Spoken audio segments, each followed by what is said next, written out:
ঢাকা শহরে ব্যাটারি চালিত যান সড়ক মহাসড়কগুলোতে বন্ধের, শুধু ঢাকা শহর নয় সারা দেশেই ব্যাটারি চালিত যান বন্ধের নির্দেশনা দেওয়া হয়েছে সরকারের পক্ষ থেকে। কিন্তু যারা এই ব্যাটারি চালিত যান চালিয়ে জীবিকা নির্বাহ করেন চালকরা, তারা এই নির্দেশনাটা মানতে চাইছেন না। এই বিষয়ে এই নির্দেশনার যৌক্তিকতা এবং এর সাথে সংশ্লিষ্টদের যে পুনর্বাসন, এই বিষয়গুলোর বিস্তারিত আলোচনার জন্য আমাদের সাথে যুক্ত হচ্ছেন পরিবহন ও দুর্ঘটনা বিশেষজ্ঞ অধ্যাপক ডক্টর হাদিউজ্জামান। স্বাগত জানাচ্ছি আপনাকে একাত্তর সকালে। শুভ সকাল। এই যে ব্যাটারি চালিত যান বন্ধের নির্দেশনা দেয়া হলো, শুরুতেই যে বিষয়টি জানতে চাইব, এই নির্দেশনাটা কতখানি যৌক্তিক, কেন দরকার এই মুহূর্তে এই ধরনের একটি নির্দেশনা? জি, ধন্যবাদ আপনাকে। আসলে এটা কততম নির্দেশনা সেটা আগে দেখতে হবে। 2014 সালের পর থেকে এই ধরনের অসংখ্যবার নির্দেশনা এসেছে যে আগামীকাল থেকে ইজি বাইক বা ব্যাটারি চালিত রিক্সা বন্ধ, কিন্তু বন্ধ হয়নি। আমি যেভাবে দেখি, দেখেন আমাদের এই যে ইজি বাইক গুলি, আপনি জানেন যে 2009-10 সালের পর থেকে ইজি বাইকের যে চেসিস, বডি, চাকা বা ব্যাটারি, এটা কিন্তু আমরা ইম্পোর্ট করি। প্রায় 70% যন্ত্রাংশ যেটা একটা ইজি বাইকের, সেটা কিন্তু আমরা বিদেশ থেকে আমদানি করছি, চীন হোক ভারত হোক। তো প্রশ্নটা হচ্ছে, এই যে আমি যন্ত্রাংশের কথা বলছি, এটা কি সুটকেসে করে বিদেশ থেকে বাংলাদেশে ঢুকে? এটা তো সবার চোখের সামনেই ঢুকছে। আপনার এই যে আমরা আমদানি করছি যন্ত্রাংশ, এটা কি বাণিজ্য মন্ত্রণালয়ের অনুমোদন নাই? এবং যন্ত্রাংশ যে আমদানি হয় এর উপর যে ভ্যাট, এনবিআর কি জানে না? তারা তো ভ্যাট পাচ্ছে। এবং যন্ত্রাংশগুলি বাংলাদেশে ঢোকার পর এটাকে যে অ্যাসেম্বল করা হয়, অ্যাসেম্বল অ্যাসোসিয়েশন আছে, তারা যে যন্ত্রাংশগুলো যুক্ত করে ইজি বাইক তৈরি করছে, তো আমাদের শিল্প মন্ত্রণালয় কি জানে না? তো সবাই কিন্তু জানে। যেটা আমি বলছিলাম, এটা তো আসলে সুটকেসে করে এই যন্ত্রাংশ বাংলাদেশে নিয়ে আসা হয়নি।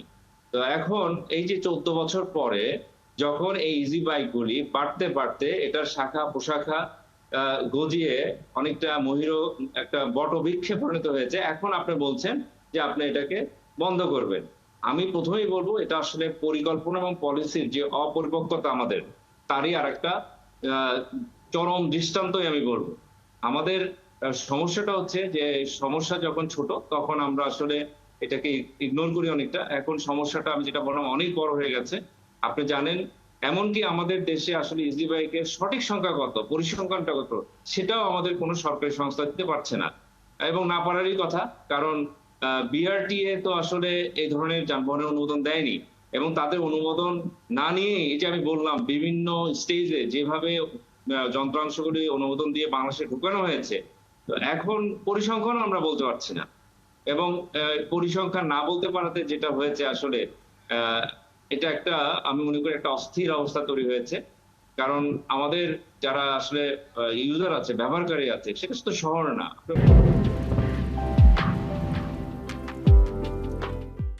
মহাসড়কেও ইজি বাইক চলছে। তো এখন ইজি বাইক চলছে, নিশ্চয়ই যাত্রীর একটা চাহিদা আছে। আপনি কি বিকল্প দিতে পেরেছেন? আমরা ইজি বাইকের বন্ধের কথা বলছি, এখানে আরেকটা প্রশ্ন আসে, আমাদের মহাসড়কে কি অবৈধ শুধু ইজি বাইকই চলে? আপনি মহাসড়কে দেখবেন অসংখ্য সিএনজি থ্রি হুইলার আছে। 2014 বা 16 পর থেকে আসলে আমাদের থ্রি হুইলার যেটা আছে সিএনজি, সেটারও কিন্তু আসলে নিবন্ধন দেওয়া বন্ধ। তাহলে এই থ্রি হুইলার তো আসলে আমদানি বন্ধ হয়নি। আমরা নিবন্ধন বলছি বন্ধ, কিন্তু আমদানি কিন্তু এখনো চলছে। তো এখন নিবন্ধন ছাড়া অবৈধ সিএনজিও তো আমাদের মহাসড়কে চলছে।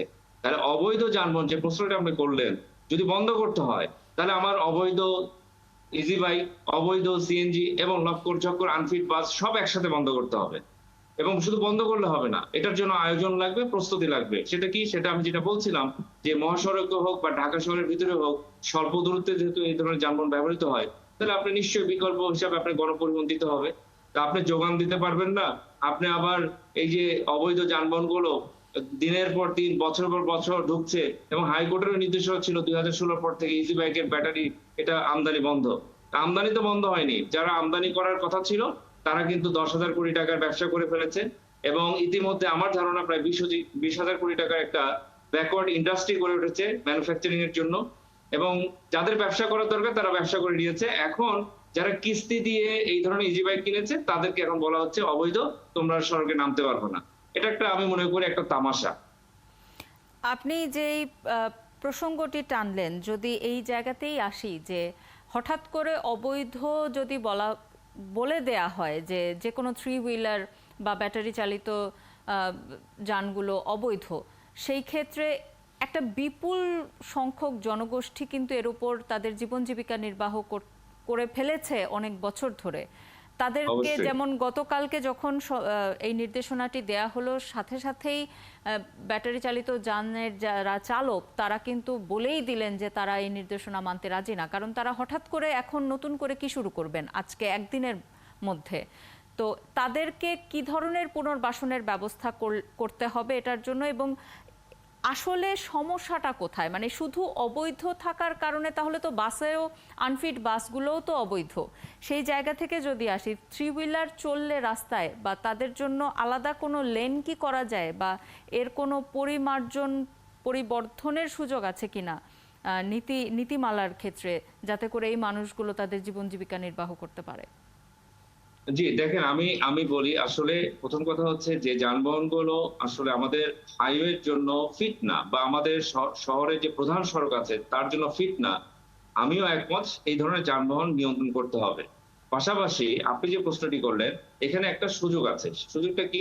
যে আমাদের যেহেতু এই ধরনের যানবাহন আসলে বাণিজ্যিকভাবে ব্যবহার হয়, আপনার ৫ থেকে ৮ জন যাত্রী নিয়ে তারা পরিবহন করছে, সেক্ষেত্রে আসলে সরকার যদি চায়, এবং আমি বিআরটি কে এখানে একটা বড় ভূমিকা দেখি, তারা কিন্তু এই ধরনের যানবাহনের একটা রুট পারমিট দিতে পারে যে আসলে কোন কোন সড়কে চলতে পারে। সেটা শাখা সড়ক হতে পারে, সেকেন্ডারি রোডে হতে পারে।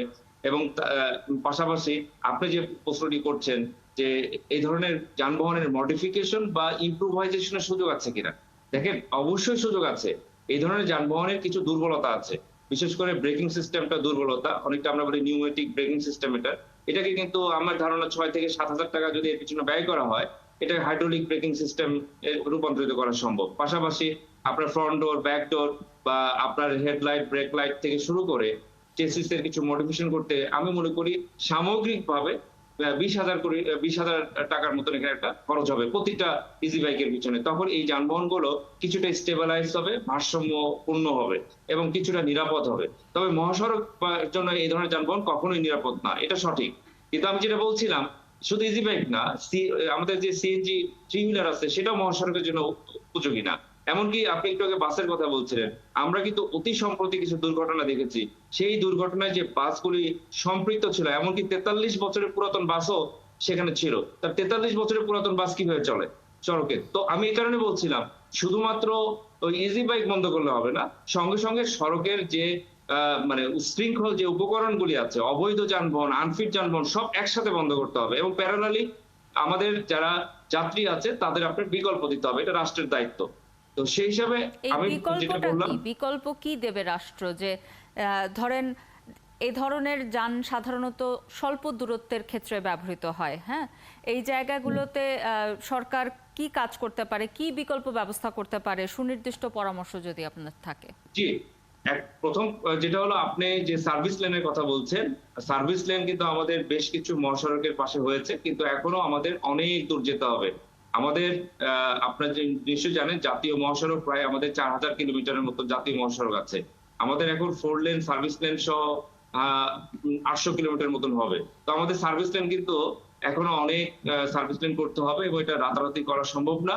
এখানে প্রকল্প লাগবে, বিনিয়োগ লাগবে এবং পরিকল্পনা তো অবশ্যই লাগবে, সেটা ঠিক আছে। পাশাপাশি আমি যেটা বলছিলাম যে আমাদের আপনি যে মানে যেহেতু এই ধরনের যানবাহন আমি বলছিলাম যে স্বল্প দূরত্বে ব্যবহৃত হয়, সেক্ষেত্রে এখানে ২টা জিনিস আছে। একটা হচ্ছে যে আপনি দেখেন আমাদের যে হাট বাজারগুলো, সেই হাট বাজারগুলো কিন্তু মহাসড়কের পাশে। এখন আপনি আমরা যে স্বল্প দূরত্বের কথা বলছি, মানুষ কেন ব্যবহার করে বুঝতে হবে যে যেহেতু আমাদের হাট বাজারগুলো অবৈধ এবং অপরিকল্পিত, মহাসড়কের পাশে হাট বাজার থাকলে মানুষ তো হাট বাজারে আসবেই, সড়ক ডিঙিয়ে এপার থেকে ওপার তো আসবেই।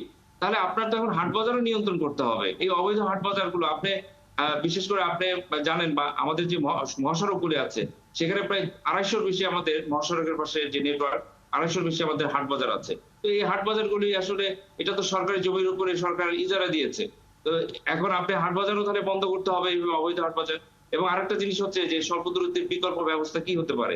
সেখানে আমি মনে করি যে আসলে আমাদের হাট বাজারের পাশাপাশি এখানে স্বল্প দূরত্বের জন্য আপনি বিশেষ করে আমাদের বিআরটিসি কিছু উদ্যোগ আমি মনে করি নেওয়া যেতে পারে। বিআরটিসির আঞ্চলিক অফিস আছে, আমাদের বিআরটি এরও আঞ্চলিক অফিস আছে। যদি আমরা বাস ভিত্তিক একটা স্বল্প দূরত্বের ব্যবস্থা করতে পারি, কারণ মহাসড়কের কথা আমি বলছি, মহাসড়কে কিন্তু আপনি কোনোভাবেই এই ধরনের three wheeler, CNG three wheeler বা ইজি বাইক এটা দিয়ে আপনি যদি যোগান দিতে থাকে, দুর্ঘটনা কমবে না। সেখানে অবশ্যই গণপরিবহন ভিত্তিক লাগবে। এখন কথা হচ্ছে আমরা ঢাকা শহরেই তো গণপরিবহন দিতে পারলাম না। এই প্রশ্ন আপনি করলে এটার উত্তর আসলে আমার কাছেও নাই। কারণ এটার জন্য যে সদিচ্ছা দরকার, যে আসলে উদ্যোগ দরকার, সেই উদ্যোগগুলি তো আমরা নেইনি। আমাদের চাহিদা আছে। আপনি যেটা বলছেন স্বল্প দূরত্ব, তো আমরা দেখছি চাহিদা আছে। তো চাহিদা থাকলে প্রাইভেট সেক্টরে কেন তারা এখানে ইনভেস্ট করছে না? ইনভেস্ট করছে না কারণ আসলে এখানে প্রত্যেকটা জায়গায় রাজনীতি আছে। এই যে ইজি বাইক নিয়ে কথা বলছেন, এটার সুবিধাভোগী তো আমি মনে করি যারা চালক আছে তাদের চেয়ে বেশি হচ্ছে। এখানে প্রভাবশালী কিছু নেতা আছে, এখানে রাজনৈতিক নেতা আছে, এখানে প্রশাসনের কিছু কর্মকর্তা আছে যাদের একটা সিন্ডিকেট আছে। বিনিয়োগ ছাড়াই তারা হাজার হাজার কোটি টাকা এখানে চাঁদা পাচ্ছে, এক্সটর্শন হচ্ছে। এটা আপনি এইভাবে বন্ধ করতে পারবেন না। বিকল্প অবশ্যই দিতে হবে, যাতে করে জনগণ তখন এটাকে ব্যবহার না করে। কারণ জনগণ তো জানে, যাত্রীরা তো জানে যে এই ধরনের যানবাহন ব্যবহার করে আপনি মহাসড়কে উঠলে যে কোনো সময়ে দুর্ঘটনা হয়ে আপনি নিহত হবেন। তো জানার পরেও তো উঠছে, কারণ আমার কাছে বিকল্প নাই। এই কারণে আমি বলছি বিকল্প দিতে হবে। এবং বিকল্প দেওয়ার ক্ষেত্রে আমি যেটা বললাম, বিআরটিসি উদ্যোগ নিতে পারে যে আমাদের গণপরিবহন ভিত্তিক স্বল্প দূরত্বে যাত্রীদের একটা সেবা দেওয়া। তো সেটা তো রাষ্ট্রের দায়িত্ব। আমাদের বিকল্প বিআরটিসি দিলে পরে যাত্রীরাও নিশ্চয়ই এই যানবাহন ব্যবহার থেকে সরে আসবে এবং তখন গিয়ে এ ধরনের সিদ্ধান্ত কার্যকর করা সম্ভব হবে। আপনাকে অসংখ্য ধন্যবাদ আমাদের সাথে যুক্ত হওয়ার জন্য। আমাদের সাথে যুক্ত হয়েছিলেন পরিবহন ও দুর্ঘটনা বিশেষজ্ঞ অধ্যাপক ডক্টর হাদিউজ্জামান।